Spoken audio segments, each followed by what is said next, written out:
Tahimik ang biyahe nila pabalik ng Maynila.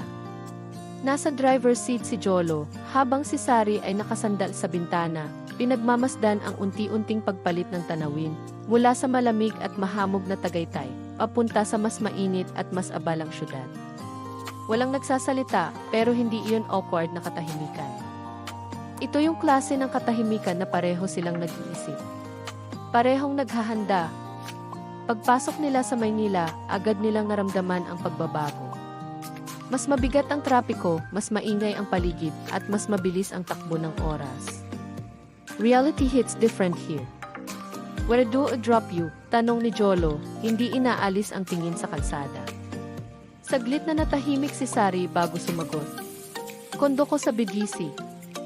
Tumango si Jolo. Ilang minuto pa, huminto na sila sa harap ng building. Hindi agad bumaba si Sari. Sa halip, humarap muna siya kay Jolo. So this is it. Napatingin si Jolo sa kanya. Anong ito? Umiti si Sari, pero may halong kaba. Yung balik sa normal. Tahimik si Jolo sandali bago sumagot. Hindi na to normal. Napalunok si Sari. Tama ito. Hindi na sila tulad ng dati. Dahan-dahang binuksan ni Sari ang pinto, pero bago siya tuluyang bumaba, muli siyang tumingin kay Jolo. Text me when you get home, sabi niya, parang natural na bagay na dapat lang sabihin. Tumango si Jolo. I will. Sandaling nagtagpo ang mga mata nila, may gustong sabihin, pero parehong piniling itago muna. Bye Jolo. Bye Sari. At sa simpleng paalam na iyon, nagsimula ang mas mahirap na bahagi, ang pagpapatuloy ng isang bagay na hindi na lang nakabase sa sandaling magkasama sila, kundi sa kung paano nila ito paninindigan kahit magkahiwalay. Kinagabihan, nasa bahay na si Jolo. Tahimik ang buong lugar, maliban sa mahihinang tunog ng TV mula sa sala kung saan nanonood si Lucas. Pagpasok niya, agad siyang sinalubong ng anak. Papa. Umiti si Jolo at yumuko para yakapin ito. Hey, champ. Miss kita, sabi ng bata habang yakap siya ng mahigpit. I missed you too. Habang yakap niya ang anak niya, may kung anong realization na dumaan sa isip niya, ito ang mundo niya. Pero ngayon, may isa pang mundong gusto niyang pasukin. Pagkatapos patulugin si Lucas, naupo si Jolo sa kama at kinuha ang phone niya. Wala pa siyang natatanggap na message. Pero naalala niya ang sinabi ni Sari, text me when you get home. Hindi siya sanay gumawa ng ganito. Hindi siya sanay mag-initiate ng ganitong klaseng connection. Pero ngayon, iba na. Dahan-dahan siyang nag-type. I'm home, message ni Jolo kay Sari. Ilang segundo lang, nag-reply agad si Sari. Good. Kumain ka na? Napangiti si Jolo. Pero may kakaibang kilig na dala. At sa unang pagkakataon, handa siyang subukan kung saan sila dadalhin ang sitwasyon. Mula sa simpleng I'm home, hindi na nila namalayan kung paano humaba ang usapan nila. Kumain ka na, tanong ni Sari. Oh, ikaw, tanong niya. Hindi pa. Pagod pero hindi pa inaantok, sagot nito. Napatingin si Jolo sa oras. Lagpas 10:00 na ng gabi, pero parang hindi pa siya handang matulog. You should rest, sabi niya. Ilang segundo ang lumipas bago nag-reply si Sari. Concerned ka, tanong nito. Napahinto si Jolo. Tinitigan niya ang screen, iniisip kung paano sasagot. Siyempre simpleng sagot niya. Walang paligoy-ligoy. At sa kabilang side, napangiti si Sari habang nakahiga sa kama niya. Good to know, sagot nito. Lumipas ang mga araw na pareho silang abala sa kani-kanilang mundo. Si Jolo, sa sunod-sunod na meetings at site visits. Si Sari naman, sa shootings, endorsements, at negosyo niya. Pero sa kabila ng busy schedules nila, may isang bagay na hindi nawala, ang communication nila. Hindi man mahahabang tawag o laging pagkikita, pero consistent ang messages. Random updates. Simpleng tanong kung kumain na ba. Minsan, kwento tungkol sa araw nila. At unti-unti, Nagiging bahagi sila ng routine ng isa't isa. Isang hapon, habang nasa opisina si Jolo, tumunog ang phone niya. Sari calling. Napatingin siya sa screen saglit bago agad sinagot. Sari, busy ka? Saglit siyang napatingin sa mga papeles sa harap niya. Konti lang. Bakit? Nothing. I just needed a break.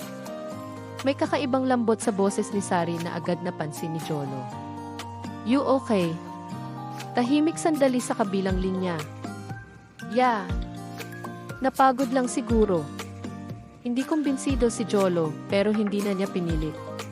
Gusto mo mag-dinner? Bigla niyang tanong. Natahimik si Sari. Tonight? Yeah. Jolo, it's already late. I'll pick you up. Diretso. Walang pagdadalawang isip. At sa kabilang linya, napangiti si Sari. Okay. Eksaktong alas 8 ng gabi. Nasa labas na ng kondo ni Sari ang sasakyan ni Jolo. Pagbukas ng pinto, bumungad si Sari. Simple lang ang ayos, naka-jeans at blouse, nakalugay ang buhok. Hindi ito tulad ng madalas nakikita ng publiko. Mas totoo. Mas personal. Hi, bati nito habang sumasakay. Hi, sagot ni Jolo, hindi maitago ang paghanga niya. Habang nagda-drive si Jolo, tahimik si Sari, ibang-iba sa usual niyang kilos. Napansin agad iyon ni Jolo. Pagod ka talaga, sabi niya. Tumango si Sari. Yeah. Ang daming nangyari today. Hindi na siya nagtanong pa. Sa halip, dahan-dahan niyang hininaan ang music at hinayaang maging tahimik ang biyahe. Pero hindi iyon yung mabigat na katahimikan. Ito yung katahimikang payapa pero masaya. Pagdating nila sa restaurant, mas naging magaan ang usapan. Unti-unting bumalik ang ngiti ni Sari, pati ang simpleng mga biro nito. At habang pinagmamasdan siya ni Jolo, may isang realization na pumasok sa isip niya, hindi niya kailangang pilitin ang lahat. Dahil kung ano man ito, unti-unti itong nabubuo. At sa unang pagkakataon sa matagal na panahon, hindi siya nagmamadali. Tahimik ang gabi, pero hindi mabigat ang pakiramdam sa pagitan ni Jolo at Sari. Habang kumakain sila sa isang private corner ng restaurant, mas magaan ang usapan, mas natural, mas totoo. Alam mo, biglang sabi ni Sari habang hinihiwa ang steak niya, ang weird mo. Napataas ang kilay ni Jolo. Bakit? Ngumiti si Sari. Hindi ka madaldal, hindi ka showy. Pero nandyan ka. Tama ba yon o mali? Tanong ni Jolo, bahagyang amused. Tama, sagot ni Sari. Sanay kasi ako sa mga taong puro salita. Ikaw, bihira magsalita pero ramdam ko presensya mo. Hindi agad sumagot si Jolo. Hindi siya sanay sa ganitong klaseng observation, lalo na kapag tungkol sa kanya. Matapos ang dinner, nagpa siya silang maglakad muna sa labas. Hindi matao ang lugar at sapat ang lamig ng hangin para maging komportable ang gabi. Habang naglalakad, napansin ni Jolo na tahimik na naman si Sari, pero hindi tulad kanina na pagod lang ito. Parang may iniisip. Ano na naman yan? Tanong niya. Napatingin si Sari sa kanya. Ano? Yung look mo. May iniisip ka. Napangiti si Sari. Ang bilis mo na akong basahin ha. Hindi sumagot si Jolo. Nakatingin lang siya dito. Huminga ng malalim si Sari bago nagsalita. Jolo, hindi ka ba nahihirapan? Saan? Sa ganito. Ikinumpas niya ang kamay sa pagitan nila. Sa atin. Napaisip si Jolo. Kung ilang linggo na ang nakalipas, malamang ang sagot niya ay oo. Dahil hindi ito ang klase ng sitwasyon na gusto niya, walang kasiguraduhan. May komplikasyon at maraming kailangang isaalang-alang. Pero ngayon, hindi. Napatingin si Sari sa kanya, tila hindi inaasahan ang sagot niya. Sigurado ka? Tumango si Jolo. Hindi siya madali, pero hindi rin siya mabigat. Napalunok si Sari. Ano nang ibig mong sabihin? Huminto si Jolo sa paglalakad at hinarap ito. Ibig sabihin, gusto ko to. Natahimik si Sari. Hindi niya inaasahan na maririnig iyon mula kay Jolo, lalo na sa paraan kung paano niya sinabi. Walang drama. Walang paligoy-ligoy. Dahan-dahang naglakad ulit si Sari, pero ngayon mas mabagal. Hanggang sa bigla siyang huminto. Jolo. Yes? Hindi siya agad humarap. Sa halip, bahagya lang niyang iniangat ang kamay niya, parang nag-aalangan. Napansin iyon ni Jolo. At nang hindi na nag-isip pa, dahan-dahan niyang hinawakan ang kamay ni Sari. Sandaling natigilan si Sari sa ginawa niya. Pero hindi niya ito inalis. Sa halip, hinigpitan pa niya ang hawak. Walang salita. Walang paliwanag. Pero sa simpleng paghawak ng kamay na iyon, mas naging malinaw ang lahat. Hindi pa man nila sinasabi ng buo. Mas malapit na sila kaysa dati. Hindi binitiwan ni Jolo ang kamay ni Sari habang naglalakad sila pabalik sa sasakyan. At si Sari, hindi rin ito bumitaw. Simple lang iyon, walang label, walang malinaw na usapan kung ano na sila. Pero sa pakiramdam pa lang ng kamay niya sa kamay ni Jolo, alam niyang may nagbago na naman. Mas totoo. Mas malalim. Pagdating nila sa sasakyan, saka lang dahan-dahang binitawan ni Jolo ang kamay ni Sari. Pero kahit nawala ang contact, nanatili ang init. Tahimik silang pareho sa biyahe, pero hindi iyon awkward. Paminsan-minsan, napapatingin si Jolo kay Sari, at sa bawat sulyak, parang mas lalo niyang nakikilala ang babaeng nasa tabi niya. Hindi bilang artista, hindi bilang entrepreneur, kundi bilang siya lang, si Sari. Saan ka ba galing kanina? Tanong ni Jolo, sinubukang gawing kaswal ang usapan. Shoot, sagot ni Sari. Medyo heavy yung scene. That's Eva, you look tired. Tumango siya. Emotionally drained, actually. Saglit na natahimik si Jolo, saka muling nagsalita. Next time, sabihin mo agad. Napatingin si Sari sa kanya. Bakit? I'll pick you up sooner. Hindi napigilan ni Sari ang mapangiti. Ganun ka na ba ka-available, biro niya. Depende, sagot ni Jolo, diretso ang tingin sa kalsada. Sa'yo, oh. Napatahimik si Sari. At sa simpleng sagot na iyon, may kung anong kumurot sa puso niya. Pagdating nila sa kondo ni Sari, hindi agad ito bumaba. Nakahawak pa rin ito sa seatbelt, pero nakatingin kay Jolo, parang may gustong sabihin, pero hindi sigurado kung paano sisimulan. Jolo. Yes, anong ginagawa natin? Hindi agad sumagot si Jolo. Hindi dahil wala siyang sagot, kundi dahil gusto niyang maging sigurado. Matagal siyang tumitig kay Sari bago siya nagsalita. Kung ano man ito. Huminga siya ng malalim. Hindi na to basta-basta. Napalunok si Sari. Alam niyang totoo iyon. Nararamdaman niya rin. Pero kasabay ng totoo ay ang takot. Jolo, mahinang sabi ni Sari. Kapag nagpatuloy tayo, hindi na tayo pwedeng umatras basta-basta. I know. At hindi na rin to magiging madali. Alam ko rin. Nagtagpo ang mga mata nila, parehong may kaba, pero parehong hindi susuko. Sure ka pa rin, tanong ni Sari. Hindi na nagdalawang isip si Jolo.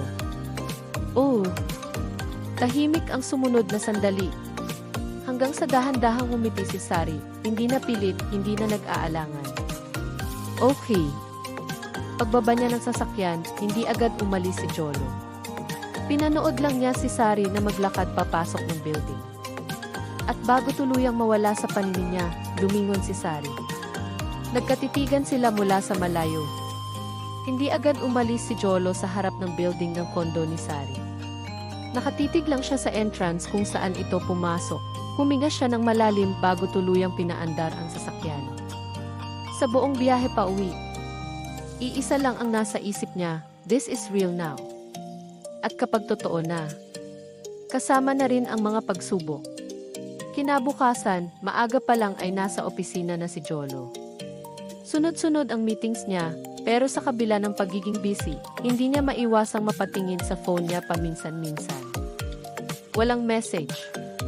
Napakunot ang noo niya.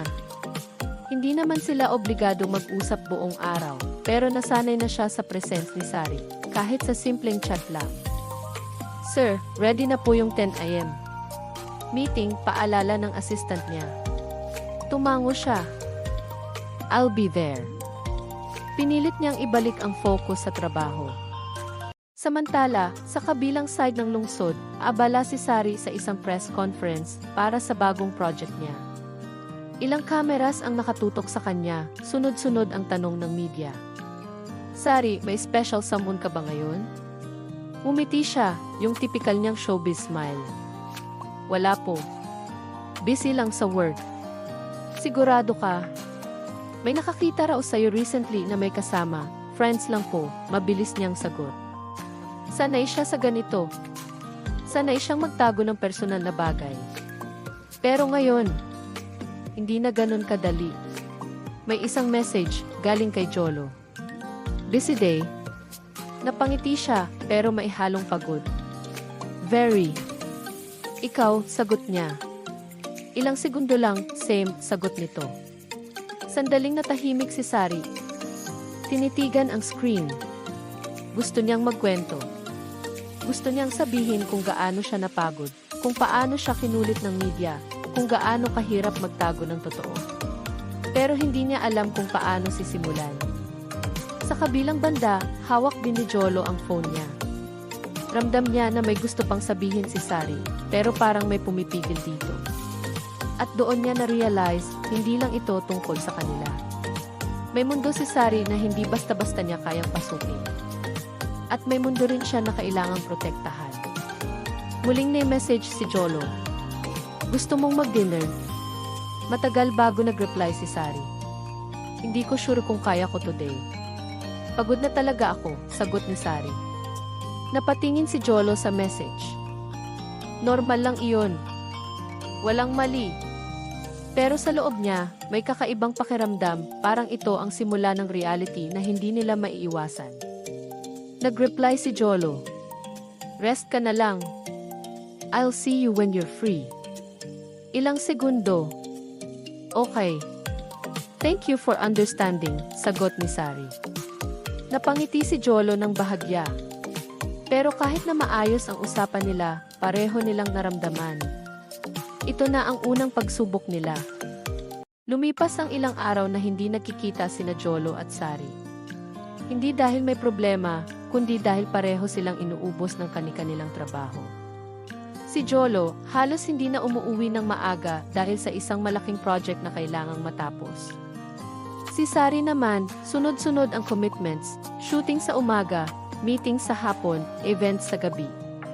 May messages pa rin. Pero hindi na tulad ng dati. Mas maikli.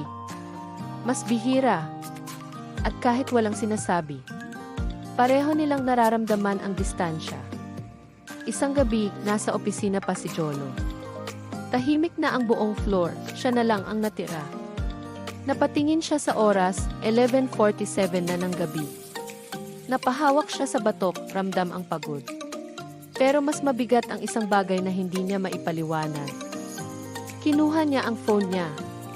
Walang bagong message. Napabuntong hininga siya bago nag-type. Are you still up? Ilang minuto ang lumipas bago nag-reply si Sari. Kakatapos lang ng shoot. Pauwi pa lang. Napangiti si Jolo pero bahagya lang. Ingat ka, sagot niya. Ilang segundo. Ikaw din don't overwork, reply ni Sari. Maayos ang usapan nila pero may kulang. Sa loob ng sasakyan, nakasandal si Sari habang hawak ang phone niya. Gusto niyang magtanong.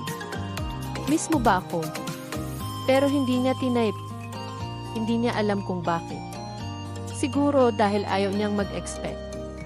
O baka, natatakot siyang marinig ang sagot nito. Kinabukasan, nasa bahay si Jolo, nag-aalmusal kasama ang anak niyang si Lucas. Papa, biglang sabi ng bata, busy ka lagi ngayon. Napatingin si Jolo sa kanya. Medyo lang, champ. Miss kita kahit nandito ka, dagdag nito. Parang may kumurot sa dibdib ni Jolo. Umiti siya at hinaplos ang buhok ng anak. Sorry. At sa sandaling iyon, may pumasok na realization sa isip niya, hindi lang si Sari ang kailangan niyang balansehin. Kinagabihan, nakaupo si Sari sa balcony ng kondo niya, nakatanaw sa city lights. Tahimik. Pagod. Kinuha niya ang phone niya at tinitigan ang pangalan ni Jolo. Hindi na siya nag-isip pa. Sari calling. Sa kabilang linya, agad sinagot ni Jolo ang tawag. Sari. Tahimik muna bago siya sumagot. Miss mo ba ako? Diretso at walang paligoy-ligoy. Natahimik si Jolo. Hindi dahil hindi niya alam ang sagot, kundi dahil hindi niya inaasahan na maririnig iyon. Huminga siya ng malalim. Oh, sobra. Sa kabilang linya, napapikit si Sari. Okay, mahinang sagot niya. Ikaw, tanong ni Jolo. Saglit siyang natahimik bago sumagot, same. Sa simpleng tawag na iyon, may naibalik, hindi ang oras na nawala, kundi ang koneksyon na halos matabunan ng pagod at distansya. Pero pareho nilang alam, hindi sapat ang miss kita, kung hindi nila aayusin kung paano sila magtatagpo sa gitna ng magkaibang mundo. Tahimik ang linya matapos ang pag-amin nila, miss mo ba ako? Oh, sobra't ikaw. Same. Pero sa pagkakataong ito, hindi na awkward ang katahimikan. Sari, mahinang tawag ni Jolo sa kabilang linya. Yeah. Kailan kita pwedeng makita? Hindi agad sumagot si Sari. Narinig niya ang tanong, pero ramdam niya ang bigat nito. Hindi lang ito simpleng kita tayo. Ito ay, kailangan kitang makita. Tiningnan niya ang schedule niya sa isip, punong-puno. Pero sa kabila ng lahat ng iyon, may isang bagay siyang napagtanto nitong mga nakaraang araw. Hindi pwedeng laging trabaho ang pinipili niya. Tomorrow, sagot niya. Sure. Oh, this time, mas buo ang boses niya. I'll make time. Kinabukasan. Maaga pa lang ay inayos na ni Sari ang schedule niya. May mga adjustments, may mga kinanselang commitments, hindi madali pero ginawa niya. Samantala, si Jolo naman ay tinapos ang mga meetings niya ng mas maaga. Hindi siya sanay mag-adjust ng ganito pero ngayon, gusto niyang gawin. Hapon nang magkita sila sa isang tahimik na cafe, hindi masyadong matao, malayo sa mata ng publiko at press. Pagpasok ni Sari, agad niyang hinanap ng mga mata si Jolo. At nang makita niya ito, parang bumalik ang lahat sa dati. Yung gaan. Yung connection. Hi, bati ni Sari, bahagyang nakangiti. Hi, sagot ni Jolo, tumayo pa para salubungin siya. At nang magkalapit sila, walang nag-isip, niyakap siya ni Jolo. Saglit lang. Pero sapat para maramdaman ni Sari kung gaano niya ito na-miss. Pag-upo nila, hindi agad sila nagsalita. Magkatinginan lang. Ngumiti si Sari. Ang weird natin. Bakit? Parang ilang araw lang pero parang ang tagal. Same, sagot ni Jolo. Huminga ng malalim si Jolo bago nagsalita. Hindi pwede to, Sari. Napakunot ang noo ni Sari. Ano? Yung ganito, na nawawala tayo sa isa't isa dahil sa schedule. Tahimik siyang nakinig. I know we both have responsibilities, patuloy ni Jolo. Pero kung gusto nating mag-work to, kailangan nating magbigay ng time. Tumango si Sari. Oo, kailangan nating magbigay ng time para sa isa't isa. Kahit busy. Kahit mahirap. Napalunok si Sari. Hindi niya inaasahan na maririnig iyon, lalo na sa isang taong tulad ni Jolo. At kung hindi natin kayanin, tanong niya. Diretso siyang tinitigan ni Jolo. At least sinubukan natin na hindi tayo nagkulang, sagot ni Jolo. Tahimik ang sumunod na sandali. At doon, napagtanto ni Sari, ito ang klase ng tao na hindi ka bibigyan ng pangako. Pero pipiliin ka araw-araw. Dahan-dahang inilapag ni Sari ang kamay niya sa mesa. Hindi niya kailangang magsalita. At gaya ng dati, naintindihan iyon ni Jolo. Hinawakan nito ang kamay niya. Mahigpit. Sigurado. Pipiliin kita, mahinang sabi ni Sari. At sa pagkakataong iyon, hindi na lang sila basta nagtatri. Pinipili na nila ang isa't isa. Mahigpit pa rin ang hawak ni Jolo sa kamay ni Sari habang nakaupo sila sa may cafe. Pipiliin kita. Hindi iyon basta sinabi lang. Ramdam niya ang sinseridad sa boses nito. At ngayon, pareho na silang committed, hindi sa label, kundi sa desisyon. Jolo, mahinang tawag ni Sari. Yeah. Handa ka na ba talaga? Napakunot ang noo ni Jolo. Saan? Sa mundo ko. Napatingin ito sa kanya. You know what I mean, dagdag ni Sari. Public. Intrusive. Walang privacy minsan. Hindi lahat ng tao magiging okay sa'yo. Or sa atin. Hindi agad sumagot si Jolo. Hindi dahil hindi niya alam ang sagot, kundi dahil ngayon niya lang tunay na iniisip ang kabuuan ng sinasabi ni Sari. Hindi lang ito tungkol sa kanila. Ito ay tungkol sa buhay na hindi niya kinagisnan. At hindi rin iyon one-sided. Sari, tawag niya. Napatingin ito sa kanya.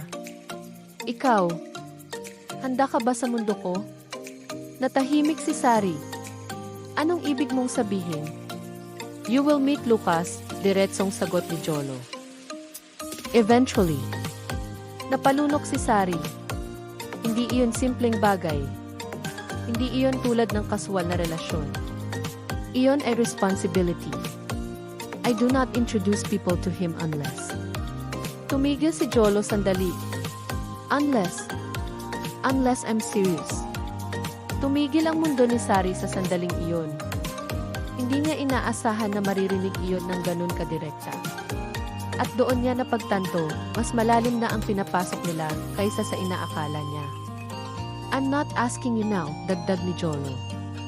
Pero kailangan mong malaman kung saan ako nanggagaling. Tahimik lang si Sari. Pinoproseso niya ang lahat. Hindi siya natatakot. Pero hindi rin ito basta-basta. Huminga siya ng malalim bago tumingin kay Jolo. Jolo. Yes? I'm not used to this. Saan? Sa pagpapakatotoo. Napangiti ng bahagya si Jolo.